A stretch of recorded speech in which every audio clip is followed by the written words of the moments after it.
नाजरीन, आज हम लेकर आए हैं आपके लिए एक कत्ल की सच्ची कहानी।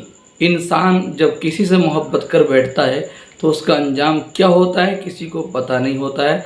हर मोहब्बत करने वाला इस कहानी से ज़रूर सबक हासिल करेगा।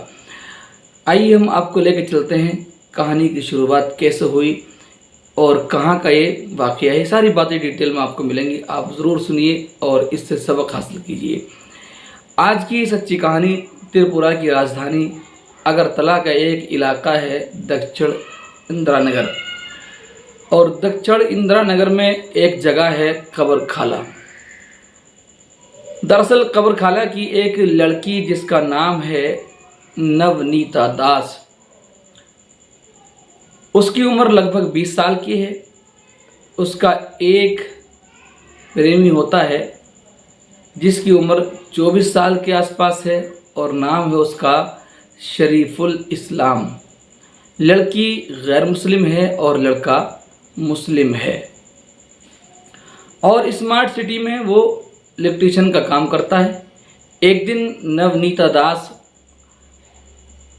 अपने प्रेमी शरीफुल इस्लाम को फ़ोन करके कहती है कि आज मैं घर में अकेली हूँ, क्या आप मिलना चाहोगे।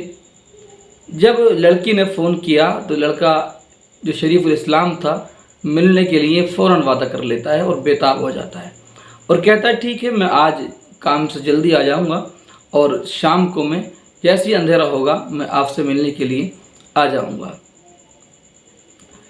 नाज़रीन, उसके बाद क्या होता है, वो शाम होते ही लड़की के पास पहुंच जाता है और लड़की मोहब्बत के साथ उसको कमरे में बिठा लेती है। लड़की ने कहा था कि आज मैं आपके लिए एक गिफ्ट लेकर आई हूँ, जो गिफ्ट मैं आज रात आपको देने वाली हूँ और बहुत ही बड़ा वो गिफ्ट होगा।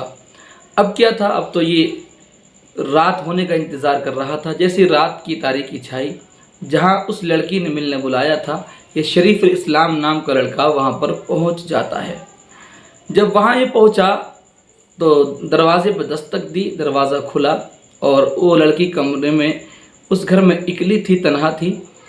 उसको अंदर बुलाया और मोहब्बत से उसको बिठा लिया और जैसे ही वो बैठा, अचानक ये लड़की उससे कहती है मैं आपके लिए गिफ्ट लेके आती हूँ, लेकिन शर्त ये है कि आपको आंखें बंद करना पड़ेंगी और जब तक मैं न कहूँ आंखें खोलना नहीं है।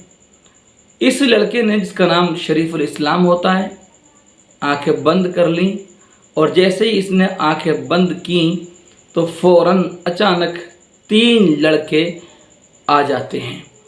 उन 3 लड़कों ने आने के बाद किसी ने इसके हाथ पकड़े और किसी ने पैर पकड़े, किसी ने इसका मुंह दबाया और किसी ने इसके बाल पकड़ के खींचे। ये लड़की भी इनमें शामिल हो जाती है और ये चारों मिलकर शरीफुल इस्लाम को मार डालते हैं। जब शरीफुल इस्लाम मर जाता है तो अब ये अपनी बातों में लग जाते हैं। काफ़ी देर गुजर जाती है। काफ़ी देर गुजरने के बाद ये लड़की का जो दूसरा प्रेमी था, जिसका नाम था डॉक्टर दिवाकर दास, ये एक दिन पहले ही एक सूटकेस लेकर आया था मार्केट से, वो उसी घर में रखा हुआ था। ये जाता है और सूटकेस लेके आ जाता है और सूटकेस में उस लाश को भरने की ये कोशिश करने लगते हैं। सूटकेस में लाश भरना आसान तो नहीं था। लाश को तोड़ मरोड़ कर इन्होंने जैसे भी भर सके, इन चारों ने उस लाश को शरीफुल इस्लाम की उस सूटकेस में भर दिया। अब न जाने रात कैसे गुजर गई, इन्हें पता भी न चला। जब दिन निकला तो इन्हें घबराहट हुई कि ऐसा न हो कि शरीफुल इस्लाम के घर वाले ढूंढते ढूंढते यहाँ तक आ जाएं। इस लाश का क्या किया जाए। तो जो दिवाकर दास था, डॉक्टर दिवाकर दास, जो लड़की से मोहब्बत करता था, इसने अपने बाप को फ़ोन किया। इसका बाप यहाँ से 120 किलोमीटर एक जगह है, वहाँ ये इसका बाप पान की दुकान करता था और बाप से इसने बताया कि पिताजी, मैंने जो नवनीता दास है, नवनीता दास असल में इसकी सगी चचेरी बहन है जिससे ये प्यार करता है। तो इसने कहा पिताजी, मेरी जो नवनीता दास है जो चाचा की बेटी है, मैं उससे प्यार करता हूँ और उसके बगैर मैं नहीं रह सकता, मैं उसी से शादी करूँगा। लेकिन बीच में एक शरीफुल इस्लाम नाम का लड़का आ गया था, मैंने उसको रास्ते से हटा दिया है। ये घटना है 8 जून 2025 की। ये पूरी रात गुजर गई थी। रात गुजरने के बाद इसने अपने बाप से बताया सुबह को, और वो 120 किलोमीटर दूर जो तरपुरा का एक इलाका है, एक ज़िला लगता है ढलाई, और ढलाई ज़िले का गंदा चीरा एक जगह है, और गंदा चीरा इलाके में आने वाली नारायणपुर एक जगह लगती है। यहाँ डॉक्टर दिवाकर के पिताजी पान की दुकान करते हैं। वो अपने पिताजी से कहता है, पिताजी जो नवनीता दास है, नवनीता दास दिवाकर दास की सगी चचेरी बहन है, ये अपने पिता से कहता है, पिताजी मैं नवनीता दास से बहुत प्यार करता हूँ, उसके बगैर नहीं रह सकता और उससे शादी करूँगा। शरीफुल इस्लाम नाम का एक लड़का था जो उसे प्यार करता है, उसे मैंने कत्ल कर दिया है। जैसे ही दिवाकर दास के पिताजी, जिनका नाम दीपक शाह है, ये सुनते हैं तो उनके पैरों तले से ज़मीन निकल जाती है। अब वो करें तो क्या करें। उन्होंने अपने बेटे को पढ़ाया लिखाया था, डॉक्टर बनाया था, और डॉक्टर भी MBBS बनाया था। उस वक्त डॉक्टर दिवाकर के पिता उसी वक्त एक गाड़ी किराए पर करते हैं और 120 किलोमीटर दूर अपने बेटे के पास आ जाते हैं, जहाँ पर लाश रखी हुई थी। फिर कुछ देर बाद वापस चलने की तैयारी होती है और सूटकेस डॉक्टर दिवाकर और उसके दोनों दोस्त कार की डिग्गी में रख देते हैं, और ये वापस 120 किलोमीटर चलकर अपनी पान की दुकान पर आ जाते हैं और सोचते हैं कि अगर ये लाश अभी फेंकते हैं तो पकड़े जाएंगे। उसकी दुकान में एक बड़ा सा फ्रीज़र होता है, उसमें वो लाश भरा सूटकेस रख देता है, लेकिन डर था कि कभी भी पुलिस आ सकती है, कभी भी पुलिस आ सकती है।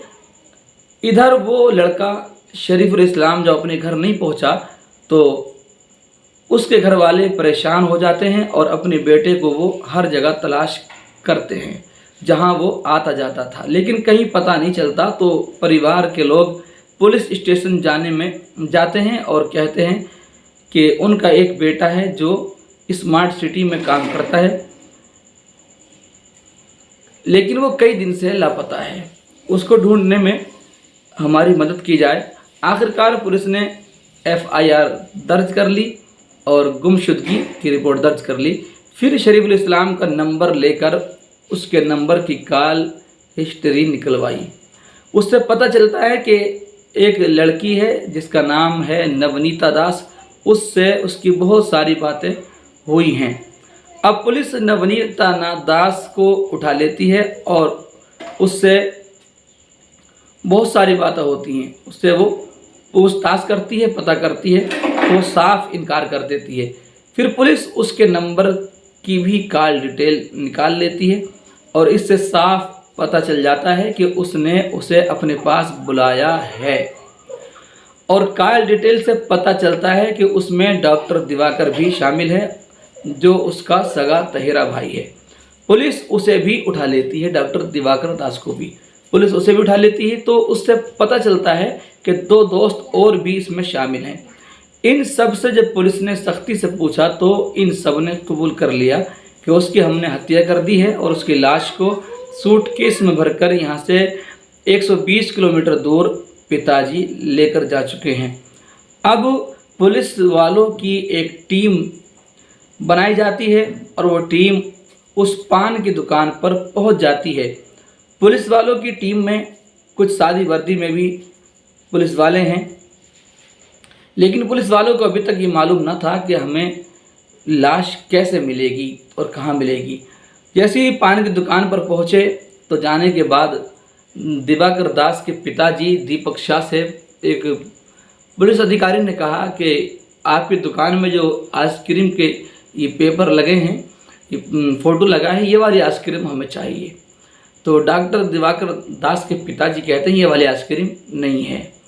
तो पुलिस वाले कहते हैं ये वाली नहीं है तो हमें ये वाली दे दीजिए, तो उसे भी मना कर देते हैं। फिर कहते हैं पुलिस वाले कि ये नहीं है तो ये तीसरे नंबर की दे दीजिए, उसे भी वो डॉक्टर दिवाकर के पिताजी मना कर देते हैं कि ये भी नहीं है, आइसक्रीम है ही नहीं। जब आइसक्रीम को मना करते हैं तो फिर इनका शक गहरा जाता है और पुलिस वाले कहते हैं अच्छा हमें फ्रीजर दिखाइए। तो वो मना करते हैं, लेकिन ये तो इन्हें शक था और इन्हें पता था। तो ये फ्रीजर जब खोलते हैं तो उसमें आइसक्रीम नहीं, उसमें एक नया सूटकेस रखा हुआ दिखाई देता है। उस सूटकेस को निकाल लेते हैं और जैसे निकालते हैं और उसको खोलते हैं तो उसमें शरीफुल इस्लाम की लाश भरी हुई थी। ये सूटकेस को लेकर और डॉक्टर दिवाकर दास के माता और पिता को लेकर आ जाते हैं इधर, डॉक्टर दिवाकर को, उसके दोनों दोस्तों को और उस लड़की को जिसका नाम नवनीता दास है, पकड़ लेते हैं और इन्हें गिरफ्तार करने के बाद इनको जेल की सलाखों के पीछे पहुंचा देते हैं। नाजरीन, इस घटना को, इस कहानी को सुनाने का मकसद ये है हम किसी से भी इस तरह की अंधी मोहब्बत न करें जिसमें जान जाने का ख़तरा हो। इस कहानी से किसी का दिल दुखाना मकसद नहीं है, सिर्फ आगाह करना और आपको होशियार करना मकसद है ताकि हम बुराइयों से बचें। उम्मीद है घटना, ये कहानी आपको अच्छी लगी होगी। गुजारिश है अगर बात आपको अच्छी लगी है तो चैनल सब्सक्राइब कर लें, वीडियो को शेयर कर दें। अल्लाह हाफ़िज़।